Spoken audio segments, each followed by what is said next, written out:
"This old Subaru's embarrassing our family," my brother Jonathan shouted across the valet circle at the Seaside Yacht Club in Newport, Rhode Island. "Get a real car or don't show up again." I glanced down at the keys in my hand, then back at my silver 2015 Subaru Outback. It wasn't rusty, I took excellent care of it, but it definitely looked out of place among the Teslas, Bentleys, and Maseratis gleaming under the summer sun. During our family's monthly brunch, "The car runs fine, Jonathan," I said evenly. "That's not the point," he snapped, his face red with embarrassment. "Do you see what everyone else drives? People judge us on appearances." Our sister Isabella nodded from beside her black Mercedes G-Wagon. "Maya, you're 33 years old. It's time to act like it. Upgrade your life." "What life?" Jonathan scoffed. "She's still working at that tiny startup making barely enough to cover rent," he smirked. "At her age, I was already driving a McLaren and closing deals in Manhattan." Let me back up and explain how we got here. Our monthly brunch at the Seaside Yacht Club had started 2 hours earlier and had gone downhill from the second I parked my car. Dad was standing near the entrance, checking his Patek Philippe like he was timing a race. "Maya, 20 minutes late." "Sorry, Dad, I was finishing a client call." "Another one of your app projects?"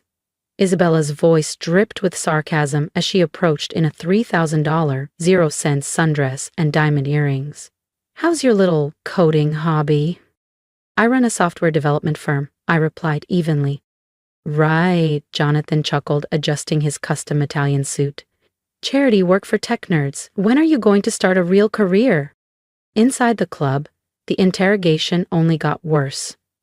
We sat at our usual table in the glass-walled dining room overlooking the harbor, surrounded by the city's elite.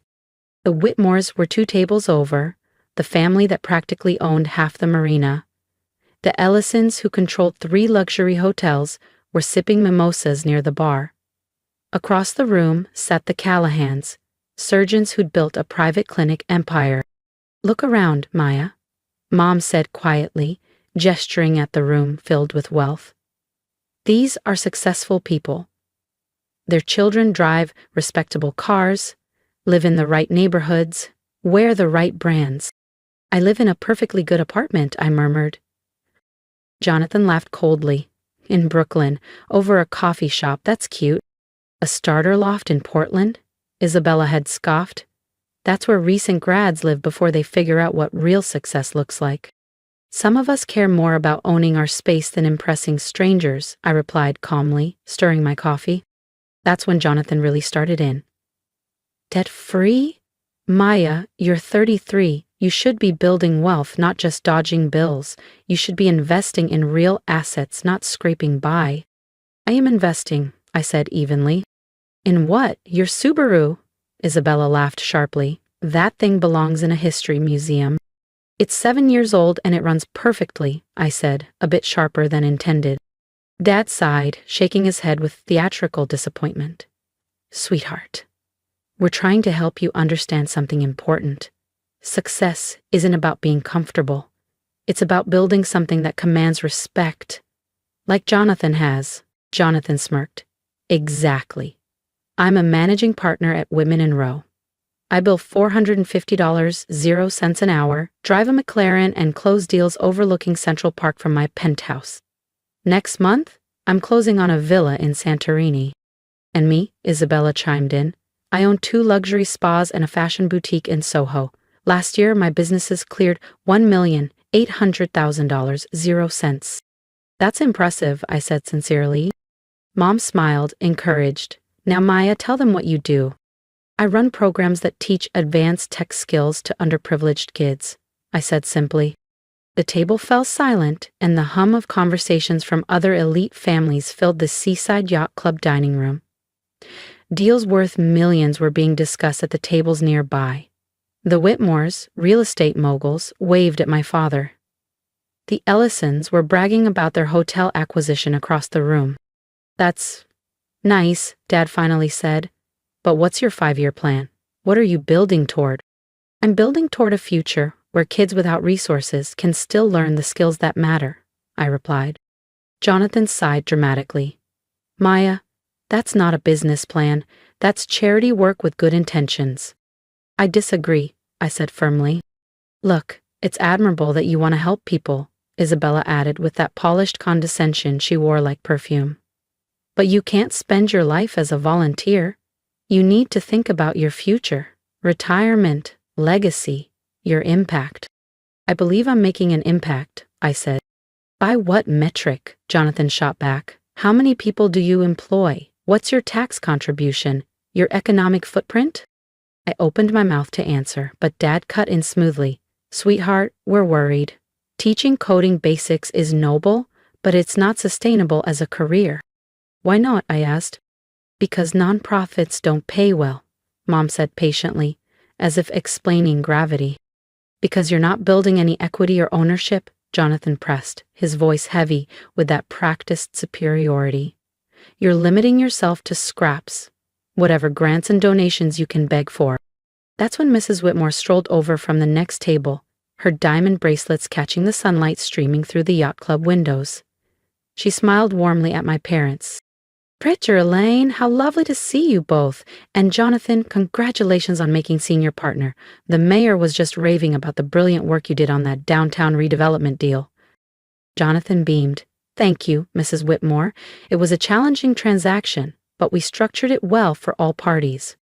And Isabella, Mrs. Whitmore turned with her signature socialite charm. I absolutely adore your spa concept. The press coverage was fabulous. Thank you, Isabella gushed. We're actually launching a luxury skincare line next quarter. Then her attention turned to me, with that polite interest wealthy people reserve for those they assume are unremarkable. And Maya, your parents are always so proud. What field are you in? The table went silent. I felt my family tense as though bracing for impact. I work in educational technology, I said evenly. Oh, fascinating. Are you with one of the big firms downtown? I work independently, focusing on underserved communities. How wonderful, she said sweetly. It's so important to give back. I floated back to her table. My family's eyes turned on me, filled with thinly veiled pity. Do you see the problem? Isabella asked. When people ask about your career, you give vague answers. That's not impressive. I wasn't apologetic, I replied. You said you work independently, Jonathan sneered. That's code for unemployed. I'm not unemployed. Not exactly employed either, Dad added, his tone like a gavel striking. You're hopping from grant to grant, no stability, no scalability, no business model. The conversation dragged on for an hour, each comment like a chisel chipping away at my choices. My income was inadequate, my apartment laughable, my car, a 7-year-old Subaru, proof of failure. The final blow landed as we exited into the cool ocean breeze. At least promise us you'll consider changes, Mom pleaded, adjusting her pearl necklace as we walked to the valet. What kind of changes? I asked. Get a real job with a real company, Jonathan said sharply. Something in corporate strategy or tech consulting. Use your skills for something that pays. And for God's sake, Isabella added with a smirk, buy a car that doesn't make people feel sorry for you. That's when Jonathan lost it over my Subaru, loud enough for everyone at the Seaside Yacht Club valet circle to turn and stare. Now, 30 minutes later, I was heading home along Ocean Drive, his crimson McLaren flashing in my rearview mirror like an angry signal. Clearly my brother wasn't done. He was probably crafting one last lecture on responsibility and realistic expectations as he tailed me. I turned into my neighborhood, Shoreline Park, a quiet middle-class pocket of Newport, Rhode Island. The houses here weren't waterfront mansions. They were tidy 2-story homes with porches and flower beds. Exactly the kind of place Jonathan and Isabella mocked when they were feeling especially superior. As I pulled into my driveway, Jonathan rolled in behind me, shaking his head at my modest colonial with its blue shutters and brick walkway. It wasn't impressive. It wasn't designed to wow dinner guests at the yacht club. It was just home. Jonathan slammed his McLaren door and strode toward me, radiating self-importance. Maya, we need to finish this conversation. What conversation? The one about your future, about making better choices. He gestured broadly at my house. Look at this place. It's fine for someone starting out, but you've been here 4 years. When are you moving up? When are you going to build real equity? I own this house outright, Jonathan. That's not the point, he snapped. The point is growth, progression, showing the world you're succeeding. His eyes flicked toward my Subaru, parked in the driveway, a scowl tugging at his lips. And that car? It has to go. I don't care if it runs fine, it makes you look like you're struggling. I'm not struggling. Then prove it. Show me one thing in your life that demonstrates success. One thing that says you're building wealth instead of just scraping by. I studied my brother, the man who measured life in status symbols and thought worth was reflected in horsepower. Since you're so worried about cars, I said evenly, want to see my collection? He snorted. What, you have 2 Subarus hidden somewhere? I pressed the garage remote. The door began to rise with deliberate slowness. These, I said, as the interior came into view, are my weekend cars. Inside the 3-car garage gleamed a midnight blue Lamborghini Huracan Evo, a silver Aston Martin DB11, and a black Ferrari 488 GTB. Combined value roughly $750,000. 0 cents. Jonathan froze, his carefully rehearsed speech evaporating as his jaw fell open. And if you think that was the biggest shock of the night, you'll want to stick around for what happens next. Subscribe now, you won't believe where this story goes. What? How? Where did you get these? Jonathan's voice cracked as he stared at the Lamborghini's polished curves. I bought them, I said calmly, running my fingers along the Ferrari's flawless finish. With what money? You make what, 35 grand a year working for that charity? You're right about one thing, I replied, turning to face him. I work with underserved kids.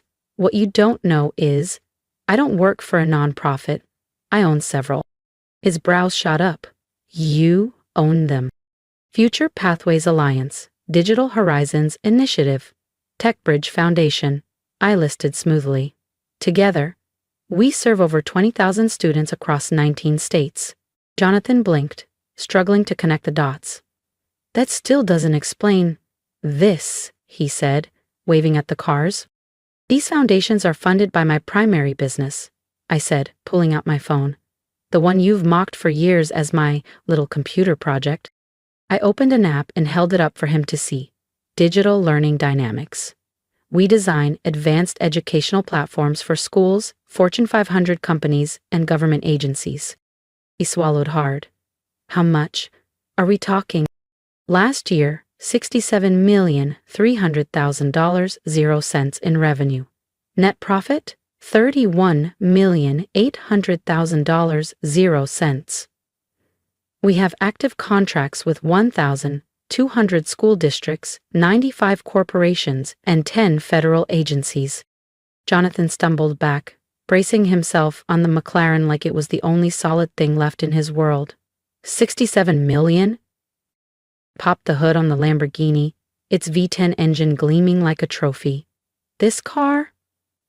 $267,000, 0 cents, paid cash. Same with the Aston Martin, $198,000, 0 cents. And the Ferrari, $280,000, 0 cents. And this house? I gestured around us. Bought outright, renovated last year. He looked around like he was seeing it for the first time. The custom stone driveway, the manicured landscaping, the oversized, climate-controlled garage. Maya, I don't understand. If you have this kind of money, why live so ordinary? Because I value substance over appearances, I said simply. Because I'd rather invest in businesses that change lives than in trying to impress yacht club gossip circles. The Subaru? It's practical, fuel efficient, and doesn't make me a target for theft. I walked him to the side of the garage and pointed through a glass wall into my home office. Inside, rows of sleek monitors glowed against the soft LED lighting. Servers hummed in a climate-controlled rack. Equipment worth more than most luxury homes lined the space. This, I said, smiling faintly, is what success looks like to me. This, I said quietly, motioning to the glowing wall of monitors beyond the glass, is where I built Digital Learning Dynamics. This is where I manage contracts worth tens of millions. This is where I design programs transforming how kids learn technology. Jonathan pressed his face against the window, his breath fogging the glass as he stared at the high-tech command center. You never said anything. You let us all think you were just doing charity work. I am doing charity work, I corrected. That's the part you don't understand. My business generates enough profit that I can fund massive educational programs while still building wealth. My phone buzzed on the counter. Dr. Sarah Chin, Harvard University. Excuse me, I said, swiping to answer. Hello, Dr. Chin. Maya, excellent news, her voice chimed through the speaker. The university board just approved your proposal. Harvard will implement digital learning dynamics across all computer science and education programs next semester. Jonathan's jaw dropped as he read the caller ID glowing on my screen. That's fantastic, Dr. Chin, I said smoothly. What's the contract value? $12,700,000, 0 cents over 4 years with automatic renewal options, she replied. It'll be the largest educational technology contract in Harvard's history. I'm honored, I said. We'll begin customization immediately. When the call ended, Jonathan looked at me like I'd just revealed I was an astronaut. You just signed a $12 million 0 cents deal. With Harvard. Of many, I said, picking up my tablet and scrolling through dashboards. We also have contracts with Stanford, MIT, Yale, Princeton, pretty much every Ivy, plus major state systems, community colleges, private academies. He sank onto the decorative stone wall like his knees had given out. Education is a $750 billion 0 cents industry, I continued. Tech spending in education grows 15% annually. Here, a look. I turned the screen toward him. These are our current active contracts. Total value, $347 million, 0 cents over the next 5 years. Jonathan made a sound like air leaving a balloon. 347 million? In confirmed contracts, yes, I said. Pending proposals, $89 million 0 cents. Renewal options, $156 million 0 cents. His face had gone pale. Maya, how long have you been doing this? Started digital learning dynamics 9 years ago. The summer after I graduated, MIT. His head jerked up. MIT? You went to MIT? Ride. Masters in Computer Science, specializing in educational technology. Jonathan groaned, dropping his head into his hands. We thought you went to State. Because every time I tried to tell you, I said coolly, Dad cut me off to brag about your law school graduation, no one ever asked again. I walked over to the Aston Martin and opened the door with a click. Want to see the rest of the property? There are some things you might find interesting. Jonathan blinked, still trying to process the sight of 3 supercars in my garage. There's more? Oh, plenty. I slid into the driver's seat, pressed the start button, and the engine roared like a beast breaking free. The sound shattered the quiet evening, probably making the neighbors peek out their windows. I gestured for him to follow in his McLaren. We cruised along the curved stone driveway to the back of my property. Behind the main house, nestled among old maples, stood what looked like a sleek modern guest house. What's that? Jonathan asked, pulling off his sunglasses, even though the sun had dipped. My primary development facility, I replied. The home office is for admin work. This is where the real magic happens.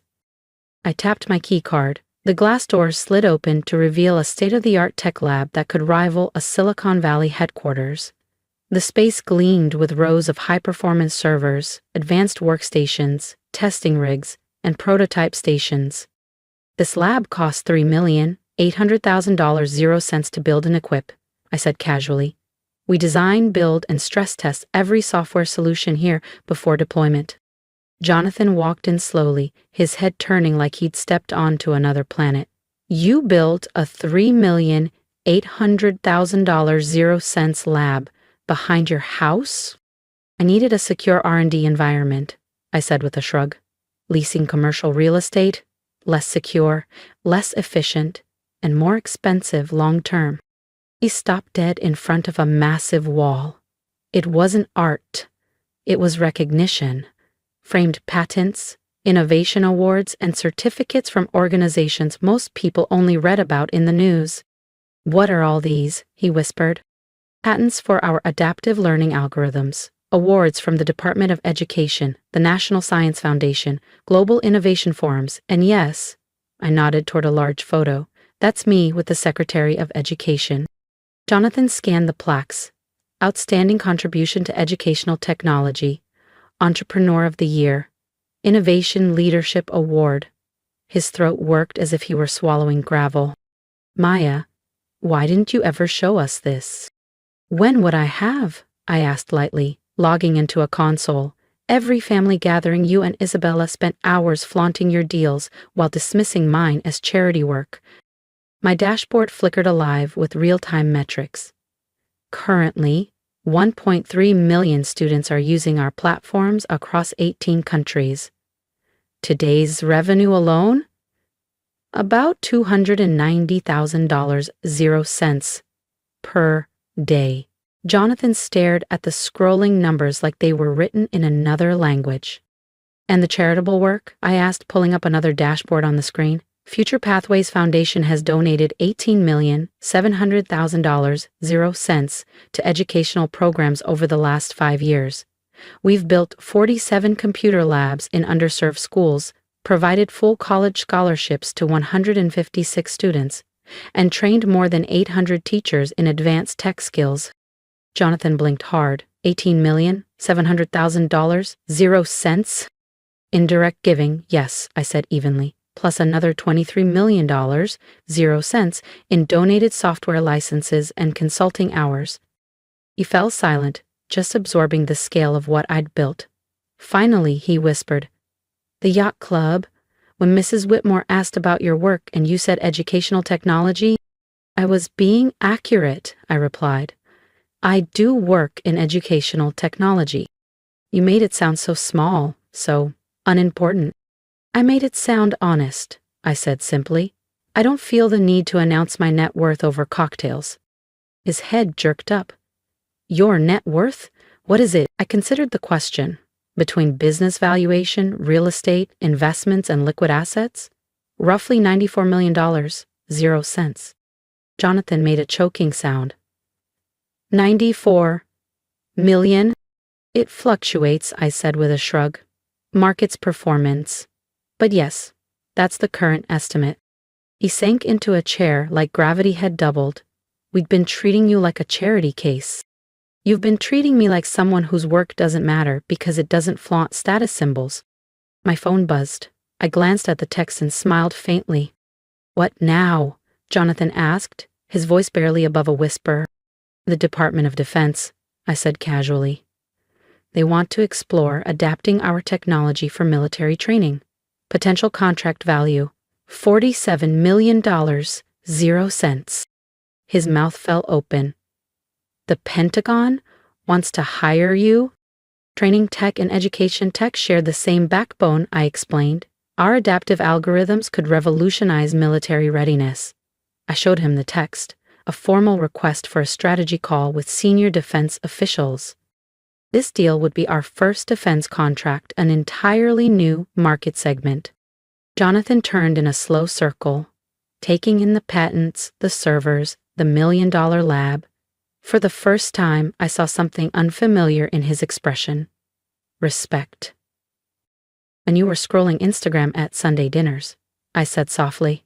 "I was reviewing multi-million-dollar proposals, and when you told me to stop playing with computers, you were telling a CEO to walk away from a business making more in a month than most people make in a lifetime." We walked back toward the garage, where the Lamborghini, Ferrari, and Aston Martin gleamed like silent witnesses to every wrong assumption he'd ever made. "Maya," he said hoarsely, "I owe you the biggest apology of my life." "Yes," I said, meeting his eyes. "You do." "We've been completely wrong," Jonathan admitted, his voice low. "About your work, your success, everything. We were so obsessed with what success looks like on the outside, we never bothered to find out what it actually is on the inside." His eyes flicked to his scarlet McLaren, which suddenly looked like a toy next to the Lamborghini, Ferrari, and Aston Martin lined up in my garage. My Subaru, I said with a faint smile. Practical daily transportation. Doesn't make me a theft target. And when I want performance driving, I gestured toward the gleaming lineup. I have options. And your house. Paid in full, I said evenly. Customized for privacy and security, essential for running a multi-million-dollar tech business. As a business, he swallowed hard. And you're close. Comfortable, functional. I don't need designer labels to validate my worth. Before he could respond, my phone rang. Janet Rodriguez, CFO. Hi, Janet, I said, answering on speaker. Maya, final Q4 numbers. Revenue $21,400,000, 0 cents, up 43% from last quarter. Net profit, $12,800,000, 0 cents. Jonathan's jaw practically hit the marble floor. Excellent, I said calmly. What's our cash position? $31,700,000, 0 cents in liquid assets, plus $18 million, 0 cents in the expansion fund. Perfect. Go ahead and authorize the East Coast facility. Already underway, Janet replied. Boston Development Center will be fully operational by March. I ended the call. Jonathan stared at me like I'd just rewritten the definition of reality. $31 million in cash? Operating capital, I said lightly. We maintain strong liquidity for expansions and large-scale projects.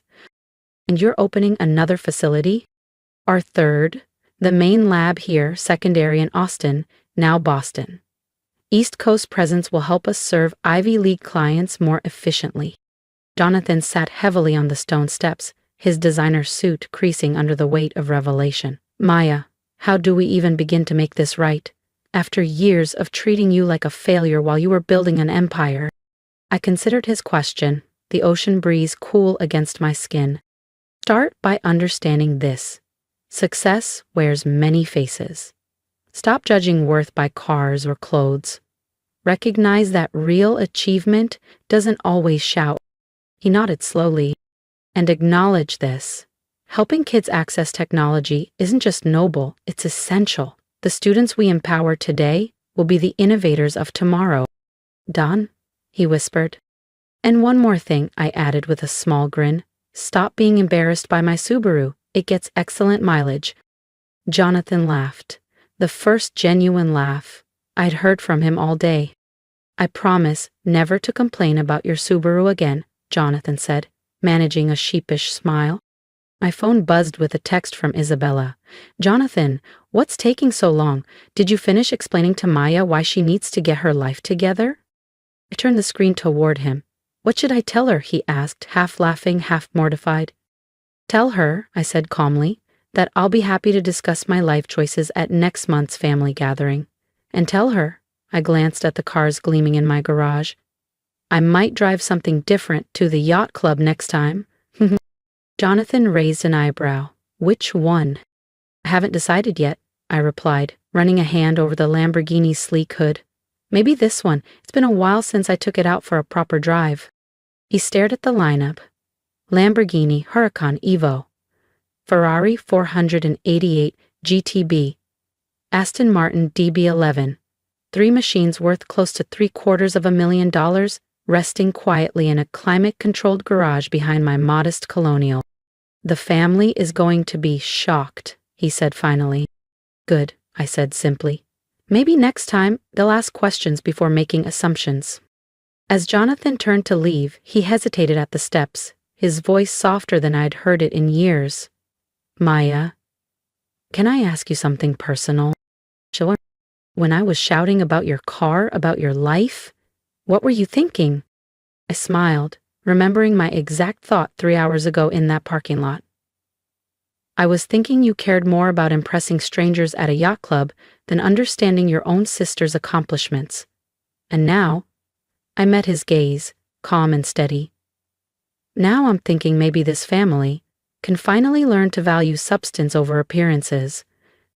He nodded slowly, walked back to his McLaren, which somehow seemed far less imposing now. Maya, he said again, hand on the door. Yeah. Thank you for not giving up on us, even when we gave up on you. I said nothing, just watched as his taillights disappeared down Shoreline Park Drive, the evening breeze carrying the distant hum of his engine. Moments later, my phone exploded with calls. Isabella first, then Mom, then Dad. Clearly, Jonathan had made some urgent phone calls on his way home. I let every call go to voicemail. Tomorrow would be soon enough for those conversations about respect, success, and the difference between looking wealthy and actually being wealthy. Tonight? Tonight was for me. I walked back into the garage, slid into the Ferrari, and pressed the ignition. The engine roared to life, a low, thrilling growl vibrating through my bones. I lowered the windows, feeling the cool Atlantic air rush in as I pulled onto the open road. Because when you've built a $94 million zero-cents empire by age 33, while funding programs that have changed 20,000 children's lives, you've earned the right to enjoy your success, even if you prefer to keep it quietly parked behind a modest home in Newport. And tonight, for once, I wasn't going to keep it quiet. If you've read this far, I want to hear from you. What do you think about everything I went through? The years of judgment, the assumptions, the quiet work that no one valued until now. Leave me a comment below and tell me. Have you ever been underestimated by people who were supposed to believe in you? Have you ever had to prove that success isn't always loud and flashy? I'd love your support, because stories like mine aren't just about me. They're about everyone who's been told they're not enough simply because they didn't fit someone else's definition of success. Share this video with someone who needs a reminder that their worth isn't measured by luxury cars or designer clothes. And if you want to see more stories that flip the script on judgment and expectations, make sure to subscribe. Trust me, the next chapter will make you rethink everything you thought you knew about appearances versus reality. And here's the advice I wish someone had given me years ago. Stop living for validation. Success isn't about proving them wrong. It's about proving yourself right. Build something meaningful, even if no one notices at first. The world rewards persistence and innovation, not noise. Remember, the people who mock you today might be the same ones asking for advice tomorrow. And when that day comes, don't seek revenge. Seek respect. Quiet confidence and undeniable results speak louder than any argument you'll ever have. So tell me in the comments, what does success look like to you? And what's one goal you're working on that others might not understand right now? Let's build a community that celebrates substance over appearances.